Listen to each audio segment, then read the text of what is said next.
সামাদ, আপনি জানেন যে গতকাল বিকেলে দুর্যোগ ও ত্রাণ মন্ত্রী অধ্যক্ষ আসাদুল হাবিব দুলু কিন্তু 10 দিন ব্যাপী লালমনিরহাট কালেক্টর মাঠে কিন্তু এই মেলার উদ্বোধন হয়েছে। আপনারা জানেন যে বিএনপি নির্বাচনী ইস্তেহার অনুযায়ী বিএনপি ক্ষমতায় এলে 5 বছরে প্রায় 25,000 কোটি গাছ লাগাবে, এ ধরনের কিন্তু প্রধানমন্ত্রীর যে ইস্তেহার দিয়েছিলেন সেই ইস্তেহার অনুযায়ী লালমনিরহাটে কিন্তু বৃক্ষ মেলা চলছে। এই মেলায় কিন্তু আপনারা জানেন যে এশিয়া মহাদেশের বিলুপ্ত জাতের গাছ এখানে রয়েছে এবং পাশাপাশি বিভিন্ন ফলজ ও বন গাছ রয়েছে। এবং আপনি জানেন যে 75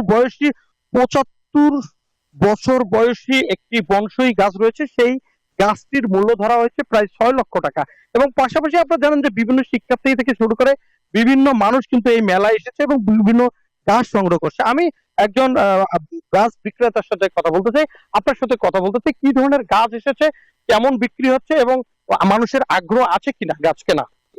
ধন্যবাদ। এখানে মেলাটা হওয়াতে অনেকই আগ্রহ গাছ কেনার জন্য। প্রতিভাগে ধন্যবাদ। বিলুপ্ত যা গাছ বলতে আমাদের এখানে কিছু এলাচের গাছ আছে, মানুষ সচরাচর এগুলো চেনে না। চেনার জন্য এলাচের গাছ নিয়ে আসছি।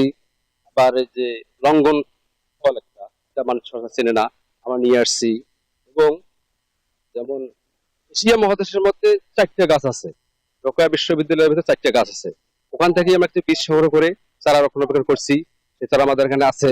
ঠিক আছে, এখন মানুষের ওটা চেনার জন্য মানুষ একটু আগ্রহ। ধন্যবাদ আপনাকে। আমরা শুনছিলাম একজন গাছ বিক্রেতা কিন্তু বলছে যে এশিয়া মহাদেশে বিলুপ্ত কিছু গাছ কিন্তু এই মেলা এসেছে মানুষের মাঝে এবং শিক্ষার্থীদের মাঝে পরিচয় করে দেওয়ার জন্য কিন্তু এই গাছগুলো হচ্ছে। তবে বিক্রি হয়েছে মোটামুটি এবং আগামীতে আগামীতে আরো 10 দিন রয়েছে এই মেলায়, আরো বেশি বিক্রি করবেন এমনটাই ব্যবসায়ীদের গাছ বিক্রেতা আমাদেরকে বলছে। এই ছিল আমার কাছে সর্বশেষ, ফিরে যাচ্ছি স্টুডিওতে। সামাদ।